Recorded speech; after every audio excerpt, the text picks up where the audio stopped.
ধর্ষণের মামলা আসলে সেই মামলা আমরা প্রত্যাহারের তালিকায় রাখবো না, যত বড় রাজনৈতিক মামলাই হোক না কেন।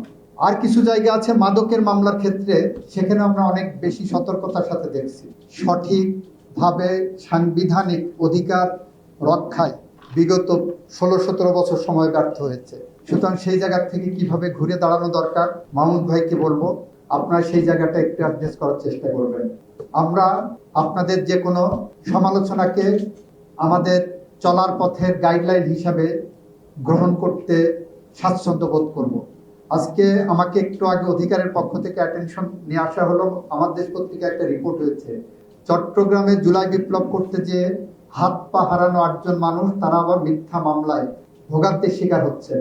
আমি কথা দিচ্ছি, এখানে যদি এই রিপোর্টটা সঠিকভাবে আসে, আপনারা জেলা প্রশাসকের মাধ্যমে একটা মামলা প্রত্যাহারের দরখাস্ত দিতে হয়।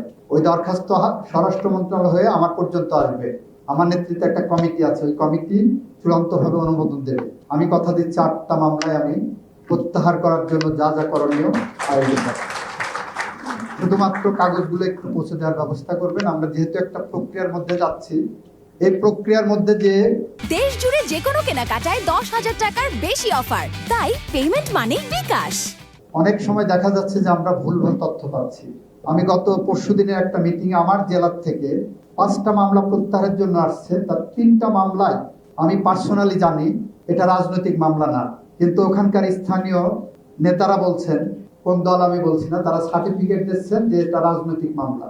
আমার এটাতে যেহেতু আমার পার্সোনাল নলেজ আছে, জানি বলে আই কুড রিফিউজ ইট। অন্যান্য জেলার থেকেও যখন এইগুলো আসে সেটা দেখবেন। আমরা আরেকটা জায়গায় খুব রশি টেনে ধরেছি, ধর্ষণের মামলা আসলে সেই মামলা আমরা প্রত্যাহারের তালিকায় রাখবো না, যত বড় রাজনৈতিক মামলাই হোক না কেন। সেটা আমাদের আরেকটা কমিটমেন্টের জায়গা।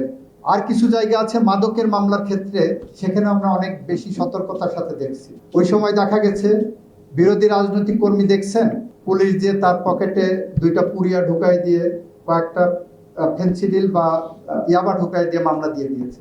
সেটাও আমরা খুব সতর্কতার সাথেই পরীক্ষা নিরীক্ষা করছি।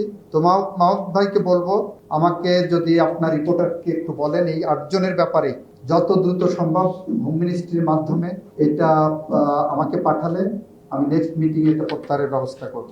শুধু এইটা না, সারা বাংলাদেশে রাজনৈতিকভাবে হয়রানির শিকার হয়েছেন এ ধরনের যে কোনো মামলা যদি এখনো পেন্ডিং থাকে, আমরা টাইম ঠিক করেছি 2009 থেকে 2024 পর্যন্ত, এই সময়কার যে কোনো রাজনৈতিক প্রতিহিংসামূলক মামলা আমরা প্রত্যাহারের জন্য নিরলসভাবে কাজ করে যাচ্ছি এবং সেটা আমরা চূড়ান্ত পর্যায়ে প্রত্যাহারের সিদ্ধান্ত নিচ্ছি বলে আমরা আপনাদেরকে অবহিত করছি।